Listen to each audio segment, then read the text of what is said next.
Okay. All right, Coach, you can start us off. Yep, I mean, it's nothing like a rivalry game. And like I said, I've grown up in this rivalry my whole life. Been on both sides of it, which is unique. Sure glad to be on this side. And those games are like that. We beat a really good, I think it's team's got a great chance to go to the NCAA tournament, well coached, tough, and great game, great crowd. I mean, great crowd. And appreciate everybody that came. Got off to an unbelievable start. You know, got in a great rhythm. Matt Morrell just got in an unbelievable zone tonight. He's been practicing like that lately. I don't know if he, to make every shot like that. Nas Brooks was just the difference in the game. 16 rebounds, just was a presence the whole night. He just never left the paint. We talked about trying to, they're one of the best rebounding teams in the country. I thought Deshaun, he made some really, really good plays. Had some freshman plays at the end, but those are all growing things. But I thought that was by far his best overall game. Assists, he's got to get rebounding. But great one. That's the biggest game on our schedule at home every year, and we're sure glad to win it this year. Questions? You mentioned the rhythm. It looked like tonight much more rhythm and fluid on offense than Oxford. I mean, just from your eyes, what did you see the difference was? Yeah, we got out in transition.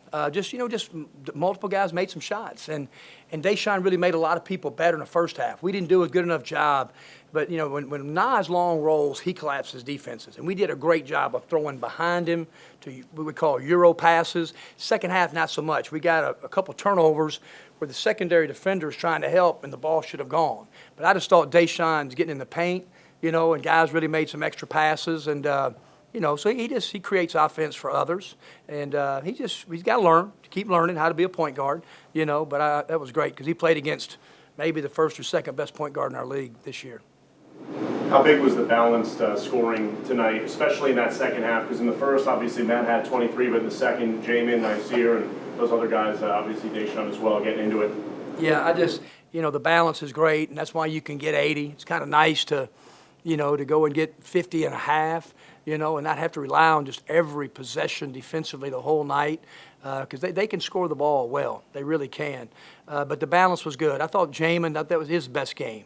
He's starting to understand about playing harder. He still has his lapses, but I thought he finished some balls. He took great shots tonight, and I just thought the whole team, Ty Fagan was solid. We got to get guys like AC and Sammy. I mean, Kale just tried it. He gutted up and gave us 5 or 6 minutes, and we needed him tonight to win the game. That young group, they obviously haven't had a lot of time together, and Deshaun got hurt and missed some time. But are they starting to develop some chemistry together with Deshaun and Matt and Jamin? I think so, Neil. I mean, just I was on a Zoom with the SEC guys that were doing the TV game, and he said, "How many weeks has Deshaun missed?" I said, "Really, about 12 since September 1." So he really hadn't gotten a chance to really get in those physical October practices and kind of grind them down and get them to do things. So he's kind of going to grow up right before us, and we're going to see his mistakes. We're going to see his spectacular plays at times, So, but he does. He makes other guys better. But the guy who's I'm really proud of is Matt.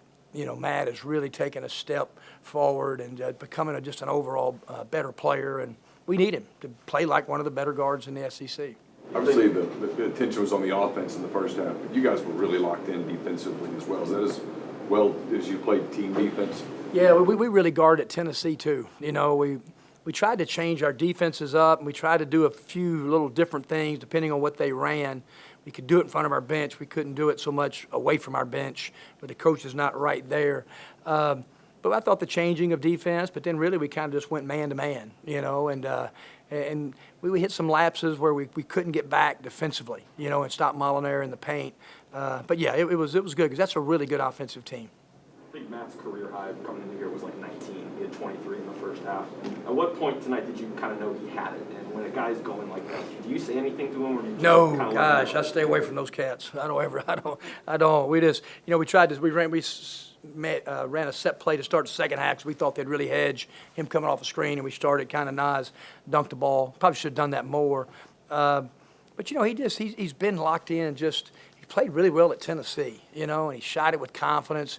Even his misses are good misses. There's confident strokes, and when he hit about his third one, you could just tell. I mean, he had great rhythm. I mean, he's got deep range, and so he made some out of offense, and he made some just really good plays on his own. You guys didn't have Jarkel against Tennessee, and then tonight you have him, but in limited capacity, and you're able to pull this one out. At Tennessee, you lose, but it was in overtime against a ranked team. What does it kind of show about your team that it was able to perform like that without a player like that? Yeah, Jarkel and Robert is the heart and soul of our team. And if you've ever been on a team where the guys at the locker room every day, the practice floor on a Tuesday at 3:30, when nobody but you guys are us in the gym, and they've led our team. And now to kind of not have them both, I've never had that on a team, just kind of the heart and soul, your toughest guys. And so for our guys, it's non-COVID related, So what happens, you've got just regular basketball injuries. And it's hard. It was great. I mean, Jarkel couldn't even practice yesterday. And today in shoot-around, it just felt better. And I told Jarkel when he hurt his back, I said, Jarkel, I'm never going to ask how your back is. I know one thing. Nobody wants to play in a college basketball game more than you. And I'm not going to ask you. And I said, if you're ready to play, you're ready to play. And I know if you can't, I know exactly that you're in pain. So he just thought he could give us some minutes. I guess it stiffened up on him. And I think it's just going to be kind of day to day. That's the first time he's done anything with contact since he hurt it 10 days ago, was tonight. When you bring in someone like Nasir, who has all the experience he does it surprise you when you see him grow, or is this kind of what you expected, seeing him get better? Well, we had some success with some guys at middle of bringing in guys, and then they make a big jump just there. And, Nas, we needed to do a better job earlier in the year of finding him. I didn't think he really posted real physical. He's so much a bigger poster now. We're just working on it every day. Levi's done a really good job with him in all of our skill workout, so he's a bigger presence. And so, no, it's not, and so but he needs to do that. He needs to be one of those guys at the end of the year, he's top 3 rebounders in our league. And I thought he changed shots at the rim. That's what he's got to do better, So, yeah, it's good to see him making some good progress. The injury with Jarkel, is it the kind of thing that's going to linger all season, or is there a chance that it kind of gets better? Yeah, I don't know, Neil. I don't know. I just we've all had some bad backs, and our bad back is a little different trying to play in that kind of game, and it's just no fun. And he relies a lot on his explosiveness, and how he plays. And so we've got a great team of doctors, and they're just working around the clock. And he's doing everything asked of him, and so. Maybe just time will help. We sure hope. We hope. Knock on wood, because I know if we can, we will.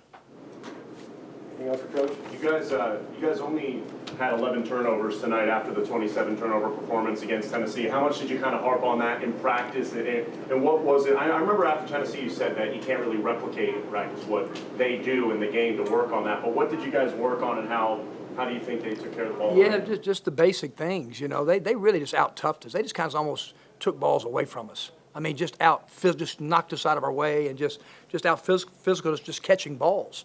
And, and then some errant things. So, Tennessee's one of the top 2 defensive teams in college basketball. And, we're up 7 in turnover 4 straight times. So we're better tonight. We've got to be like that. And it was so bad. We've been a good team with assisted turnovers the whole year, really, besides that game.